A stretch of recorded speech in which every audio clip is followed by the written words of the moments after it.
CattleUSA Daily Podcast. Today we are welcoming back Gary Lezak with the Weather 2020 team. Today we are talking all things weather. What is happening across the Midwest? We're talking heat waves. We're talking everything we're going to see this next week. And then what in the heck is the Ring of Fire? That is what we're talking about today too. And everything that goes along with that. Gary breaks it all down and explains exactly what the jet stream is doing and how it is going to affect all of us throughout the plains, but then also the northern states, the southern states, everywhere across the western, everywhere, how this Ring of Fire affects us and how the jet stream is just making all of that happen. So Gary breaks it all down for us. Thank the Lord, because it is way over my brain most of the time, but he breaks it all down, and we're going to go ahead and just dive right into this episode with Gary and chat about all of it. Gary! Lauren, good morning. That was my worst good morning. Let me do it again. You ready? That was much better. Much better. Take two was chef's kiss. Good morning. How are you? How's life? How's everything going? Everything's going fantastic. I mean, the weather's crazy, which we'll talk about. One of our products, the Global Predictor, just got this great testimonial that will really explain what that's all about. On the intelligence report, we did a whole thing on the Ring of Fire. We're going to talk about that today because the Ring of Fire is what we are in, the pattern we're in right now. We'll talk about that in a minute. But a lot going on as we move towards the end of July and early August. But yeah, I'm doing great. How are you? I'm doing great. It is hotter than hell. Yeah. Here in Kansas. It's not it's bad. great. Okay, it's not that bad. The humidity is pretty intense. And I can't say it's that bad either, because I also have a job where I get to stay in the air conditioning all day. Right. I only have to go outside when I want to. My poor husband, I sent him away to work this morning and was like, have fun, honey. Best of luck to you. Bring an extra t-shirt. You send him away. Hey, husband, you're going away today. Goodbye. Get out of here. I don't send him away. He leaves on his own. I'm still asleep when he leaves for work in the mornings. Oh yes, it's hot, but it's good. It's good. We're loving it. There's no complaints otherwise. And let me just tell you a little. You're going. Nope, go for it. Go for it. Let me tell you a little statistic. Wichita, Kansas has not been 100 degrees this summer yet. It has not. Okay, I didn't know that. It was 98 years ago the last time they went a whole summer without being 100 degrees. 98 years ago. Now, this upper high anticyclone heat wave creating machine is actually going to build into Kansas and Oklahoma in the next 7 days, and then it's going to go away because the LRC tells you when it's going to build and when it's going to go. Mm-hmm. And it's going to build. I just got chills. Do you know why? Why? Blue sky part of the pattern is cycling back through. If you've been listening to CattleUSA's podcast this whole time that we've been on this whole year, every week, I think we might have missed 1 week because you had to go on vacation. Maybe one. Yeah. You had to go on vacation. I had to. Sorry. Go to Hawaii, Japan, or the Philippines, and I still talk to you. I'm just kidding. I've not been to the Japan. I've not been to Japan. So, but my point is, if you've been on listening this whole time, we've talked about it evolved. We started calling it the blue sky part of the pattern. It cycles through between two other parts of the cycling pattern. And I know this sounds like crazy to some of you out there, and for others out there right now listening, you know that we talk about the LRC and the second pattern. It's just incredible. It's the DNA of the atmosphere. But we had a severe weather segment of the pattern, then the Kansas City blizzard part of the cycling pattern. We're in between those segments right now. That's the blue sky part of the pattern. And then the Kansas City blizzard part of the pattern is coming back. And some models just came out with 12 inches of rain in the next 2 weeks. The European model has 12 inches of rain in the next 2 weeks in Kansas City. Wow. And because of this Ring of Fire thing we're going to talk about. I'm just babbling. You're fine. Go. I'm here for it. I'm going to shut up. Let me hear. Lauren, everyone wants to hear you. Nothing to say about the weather other than that it's hot and it is humid. And it's going to be hot and it's going to be humid next week. So tell me what this ring of fire is. Explain that for me. The ring of fire, what happens during the summer is the jet stream weakens. The jet stream is caused by temperature contrast. We've talked about this as well. And what happens is during the summer, instead of it being minus 50 in Canada, it's about 70 degrees there. So it's 120 degrees warmer, which is amazing in some spots. And then in Mexico, it's 90 during the winter, or that minus 50 to 90 is a 140-degree contrast. Now it's maybe 110. So there's a 40-degree contrast. This causes the jet stream to lift north and be weaker. So the jet stream is at its weakest strength and farthest north position during this next 2-week stretch. And what happens is the anticyclone, the heat wave creating machine, builds over the United States. And bad summers, 1980, 1988, 2012, these bad drought heat wave summers in Manhattan, the reason I sort of mocked you slightly on your heat and humidity concern, some summers in Manhattan, Kansas, it's 114 degrees, not 96, okay, 100. And so, yes, it's getting hot, but it's not as hot as those bad summers. This summer, it's not that way. But every summer, when that anticyclone forms, the flow, it's the opposite of a storm. So the flow around these anticyclones is clockwise.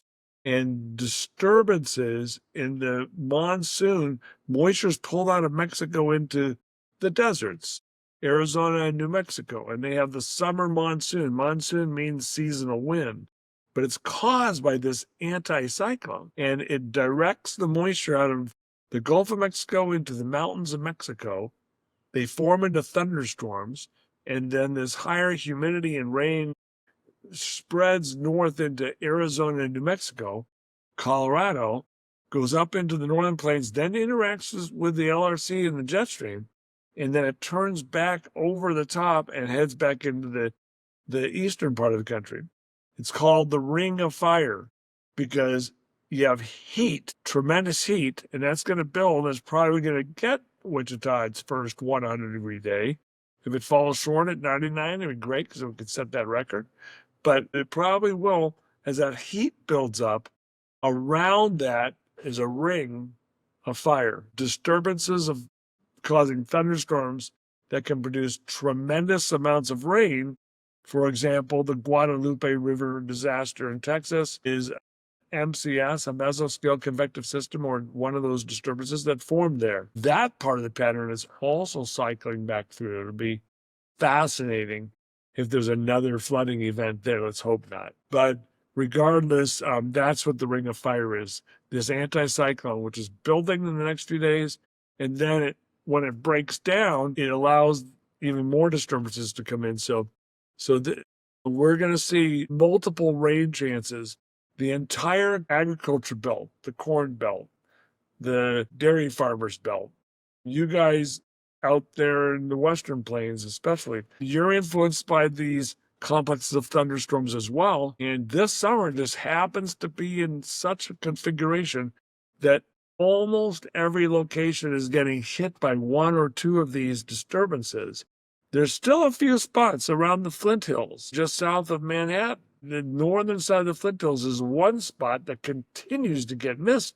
They've had 1 to 2 inches of rain in the month of July, since June 1st, I think. So it's been fairly dry.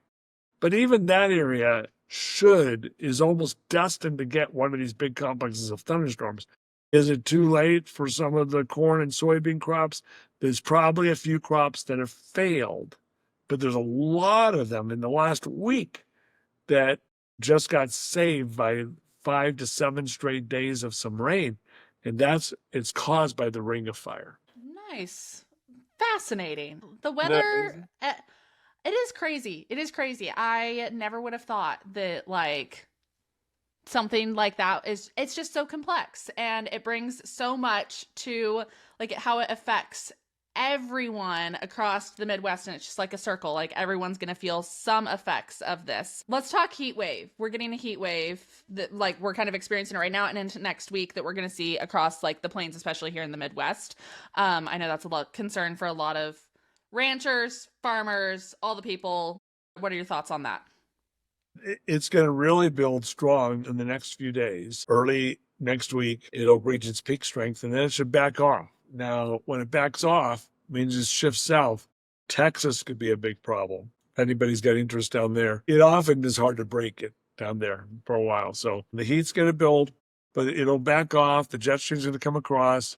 Part of the pattern that produced the derecho and severe weather event across North Dakota and Minnesota about 41 days ago next week is going to come back through. I'll bet you there's another significant severe weather event, but basically the heat's going to back off. And then we'll go into August, and we're not going to have any major long-lasting heat wave through the Corn Belt and from Kansas northward, but there will be some heat. As expected, we thought the last week of July was going to do it, and we're doing it. The blue sky part of the pattern. Yes, we are ready for that blue sky part of the pattern. That is for sure. What else are we seeing? Any other highs, lows, highlights in the weather right now? Just know that we're just 2.5 months away from the new LRC setting up. It's going to be absolutely fascinating, and I hope to take you through that as we go into the next few months. We're still in the same weather pattern that set up last fall and is cycling. The Global Predictor is one of our products. That's a real inexpensive one that everyone can get right now for like just about nothing. It's $5.99 a month or $49.99 a year. And you just go to your app store, search for Global Predictor Pro, get the pro version. Don't get the free version. You're not going to be happy. You'll get it, but you'll want more. You'll want more. That's why you won't be happy. And one person just used it, Lauren. I got this testimony. I want to read this. Dan McElroy. He's just a Facebook acquaintance. I don't know who this guy is, but he wrote to me on May 28th. He says, Gary, when you say with Global Predictor Pro, you can get information for anywhere in the world. Does that include the open ocean, or is it only land masses? I'm sailing across the Atlantic this summer, and I wonder if I can get predictions for the middle of the ocean with it. And I said, yes, it uses geospatial radar and satellite information from around the world. Our sophisticated program, the LRC model, provides the data for this. So he then used it, he looked it up, and on Sunday, he wrote back to me. So that first one was May 28th. Here's this past Sunday. Gary, a couple months ago, I asked a question about Global Predictor Pro, inquiring whether it worked over the open ocean. My Atlantic crossing is complete, and I wanted to share real-world results with you. In a couple of words, very close. The variance in the Global Predictor versus actual was very likely my lack of ability to predict our actual course and being off by 100 or 200 miles. The Global Predictor set highs in the upper 60s and lows in the lower 60s across our entire trip. Reality was mid to upper 60s and upper 50s. So in other words, we were off by like 3 degrees or whatever. Either way, we began planning from a July Kansas City point of view, thinking shorts, polos, and the like. After the Global Predictor, we repacked long sleeves and jeans and a jacket, and we were good. As for precipitation, the Global Predictor did call for a bit of a midweek period of rain. I may have been off enough to miss it in my random selections. And he goes, in the end, I am impressed with the accuracy. I would not have thought of high 50s in July, but the Global Predictor we have an October trip planned too, and I know what the Global Predictor says for that. I will try to report back to you later. So there you go. And he sent me his trip. He literally crossed from the East Coast of the United States all the way to Europe. Isn't that crazy? And he used the Global Predictor. The only way you can get this weather forecast months in advance. That is amazing. And that just goes to show the accuracy of it, and that hey, we're going to give you the weather predictions even for the middle of the ocean. So I can't say that most of our people out there are going to be crossing the middle of the ocean on a sailboat, but hey, if you want to know what's happening in the middle of the ocean, we got you. Right. For fun, when you're out to dinner with people, or somebody's getting married and they're getting married in Chicago or Naples Yes. or on a ship in the middle of the Atlantic or the middle of the Pacific on a cruise line, you can have the forecast for that day. Maybe it's the blue sky part of the pattern. It's going to be nice. Oh my gosh, yes, that would be like the perfect party trick. Like, hey, when is a big event that you have coming up? Let me tell you what the weather's going to be in 6 months from now. Best party trick. I love it. I love it. As far as just everything else is going, any other weather things that we need to hit on today, or just other parts of the pattern that we're going through? I'm excited for the LRC to reset. Do you have any predictions on what you think the cycle length is going to be yet? This is, I wish we could get that right. This is one of the aspects of the LRC. Who would make up something that you don't know until it happens? I mean, Yeah. That's how people think the weather is. In October and November, the new weather pattern will be setting up. We'll discuss that as we get closer to it. But we won't know for sure what that cycle length is. We have not figured out yet how to figure out the cycle length earlier than October or November. And it usually takes till the end of December. But once we know, we can then predict the blue sky part of the pattern, the severe weather outbreak segment of the cycling pattern, the Kansas City blizzard part of the pattern, when and where there's going to be hurricanes, when and where there's going to be severe weather outbreaks. Did you know that 80% accurate on predicting when and where severe weather outbreaks will happen? Okay.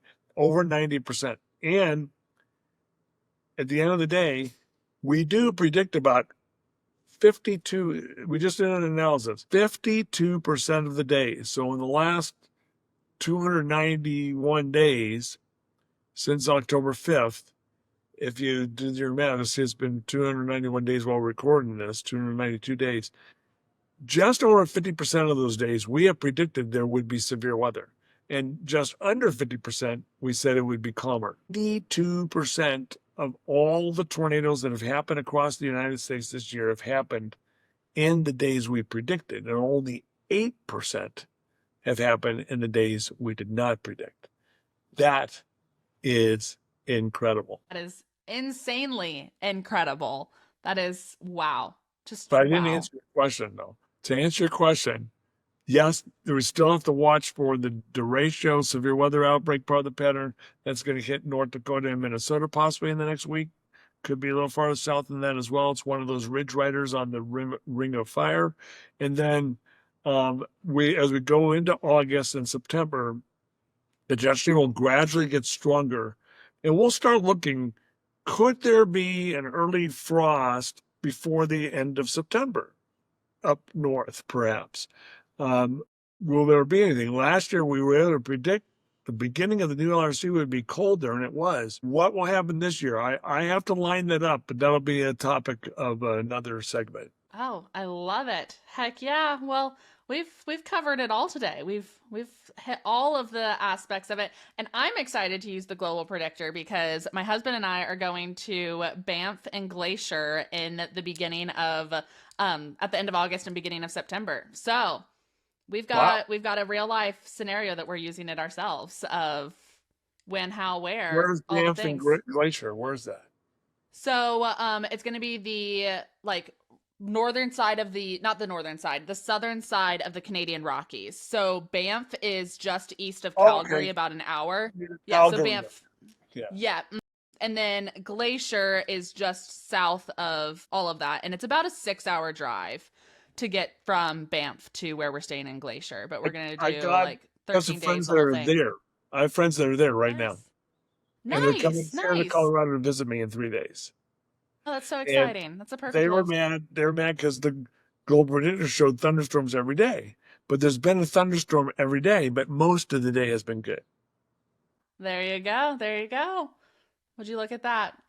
We're using it to plan our vacation and plan it accordingly. I mean, our dates aren't going to change. We're going to be there one way or another. But I am using it to plan what days we're getting. Because with Banff, you can only get like you can't drive just like up to, there's two really like popular lakes and trailheads, and you can't drive up there anymore. You have to take a shuttle up there, and those shuttles book out like 3 months in advance. And so I was a little late to the draw on this one, but I am using the Global Predictor to decide which days we're going to go up, because I want the hiking day to be a good day. I don't want it to be raining or anything like that. So Wow, this is going to be a great trip. it is going to be a phenomenal trip. We are so excited. I finally have everything booked. Like, we've had the Airbnbs booked for a while, but I finally, like, this week got the rental car booked, and then got like our hotel booked for the night that we get there and then the night that we're leaving and all of that jazz. It's going to be so fun. We're so excited. It's our anniversary trip. So we're about to hit a year of being married. And so congratulations. That's a great one. Thank you. Yes. So our anniversary is on September 7th. And so we decided early on in our marriage that we were like, we're not going to do anniversary gifts. We're going to do anniversary trips. And so every year we're going to take a trip over our anniversary, or at least near our anniversary, and do the whole thing. So we're going up to Banff this year. Very excited. September 4th is the Eagles are playing, I think, Baltimore for opening day of the NFL. I think it's Baltimore. And then the Chiefs play the Chargers in Sao Paulo, Brazil. So fun. Gary, you have the football schedule memorized, and I shouldn't expect anything less from you. Yeah, week one at home. Home opener is September 14th, and I'm going to be in Kansas City at the game. Yeah, we love it. Heck yeah. As you should be. That's like the perfect time to go to a Chiefs game too, because you don't have to show up in your overalls and that's right. I just want to your pick that heated day. Socks. Not going December 15th. I don't blame you. I wouldn't want to scoop snow out of my seat either. So perfect. Well, Gary, as always, thank you for your time today and for sharing just a little bit of your insight and knowledge into what is happening in the world as far as weather goes and predictive weather. To all of our listeners out there, make sure you check out the show notes. I have the link not only for the Global Predictor Pro app, where you guys can get a hold of that for just $5 a month, or I also have the link down there where we have our exclusive partnership link with CattleUSA and Weather 2020, where you can get that full dashboard for a discount as well. So make sure you guys check all of that out in the show notes. And as always, we hope you have a blessed week, and we'll see you all tomorrow. Have a good one, y'all.